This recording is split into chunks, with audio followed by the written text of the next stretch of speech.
I'm Teacher Pau. I will be your English teacher for today. Before we start our lesson for today, please prepare your pen, paper, and self-learning home tasks. Are you ready? Let's get started. Let us read the paragraph together. My brother and sister were both a great help during my homeschooling. My brother is a math wizard. He made me understand the concepts presented under the What is It part of my math module. He prepared many examples for me to learn better. However, he was strict and hot-tempered. He easily got irritated every time I forgot the quadratic equation formula and scolded me right away when I committed mistakes in solving problems. He didn't listen to my reasons for, according to him, all boys should be clever in math and that my excuses were not acceptable. My sister, on the other hand, was good in English. She explained the readings in my English module excellently, which made me learn to love the subject.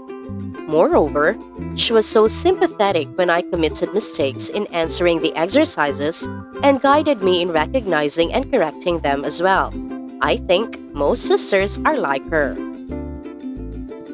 Now, tell me, does the author present more positive character traits for one sibling than the other? Does the author present more negative character traits for one sibling than the other? Take a closer look at the author's choice of words. Which sibling does the author prefer? His brother or sister? Did you answer yes for items 1 and 2? Did you answer sister for item number 3? If yes,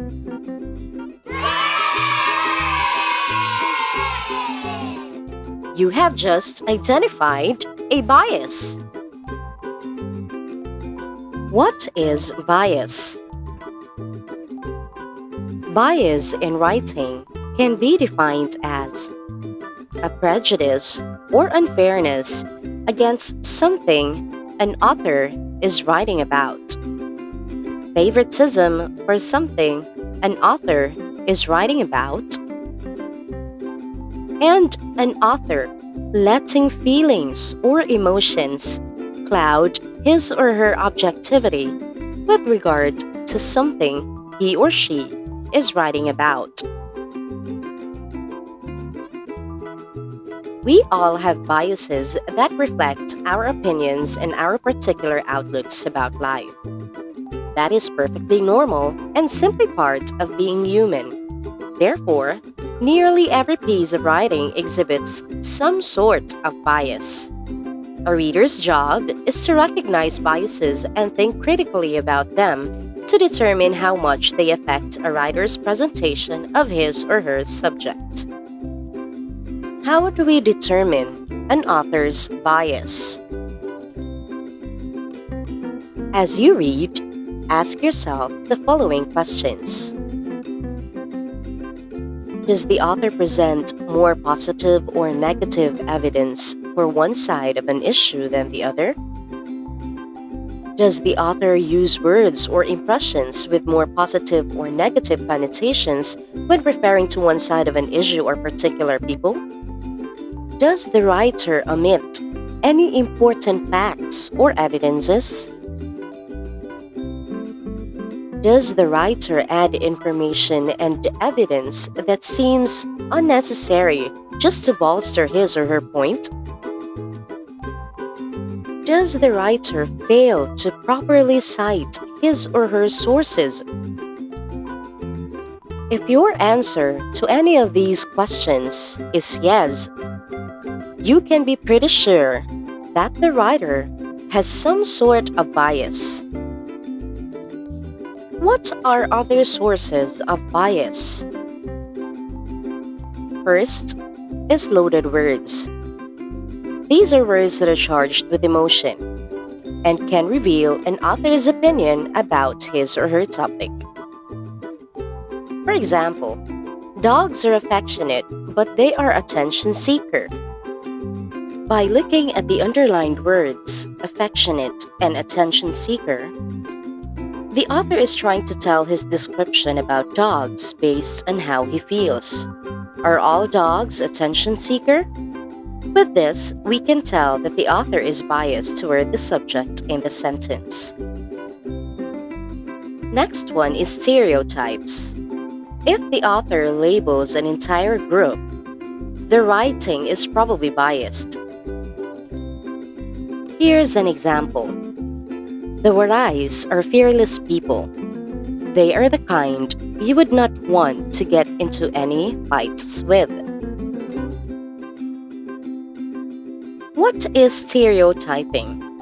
Stereotyping is assuming that they are all alike. It's looking at a whole group of people and assuming that they all share certain qualities. For example, women are weak. This statement is biased. It is stereotyping all women as weak when in fact there are a lot of successful and strong women nowadays. Another source of bias is vague language or generalizations.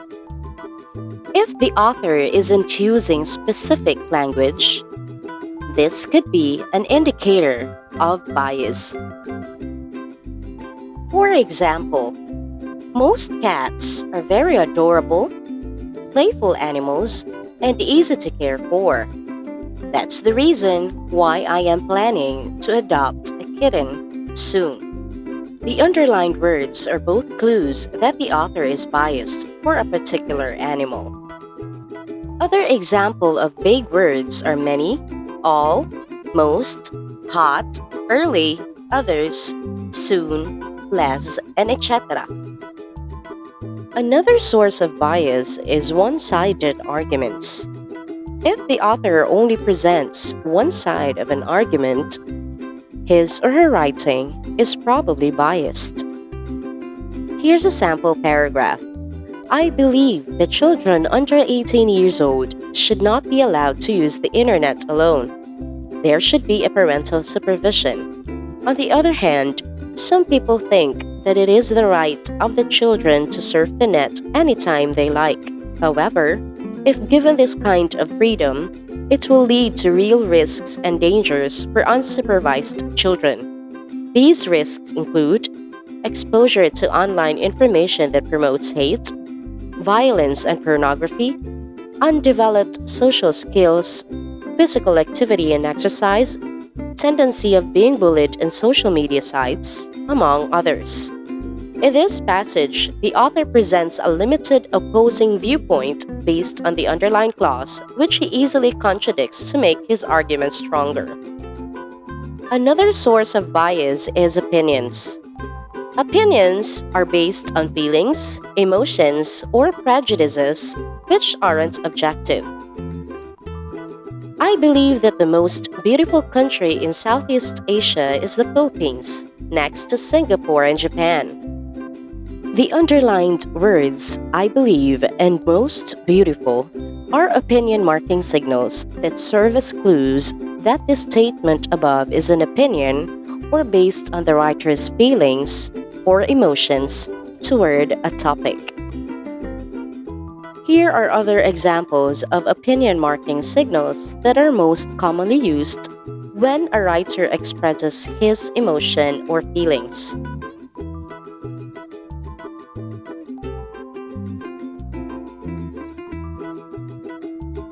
Loaded words, stereotypes, vague language or generalizations, one-sided arguments, and opinions are just some of the many sources of bias. Having learned the different sources of bias, do you think you would be able to identify whether the writer is biased on his ideas or not? If so, Let us check your learning. Answer exercise 1 on your self-learning home task. As for your assignment for our next session, answer exercise 2. Write your answer on a sheet of paper. Alright, so we have reached the end of our session for today. I hope that you have learned something from our discussion. If you have any question, you can write it on the comment section below, or you can write a letter to your teacher about your questions. Before I say goodbye, always remember that as a writer, it is always best to write about a subject based on facts. See you in our next session. Bye!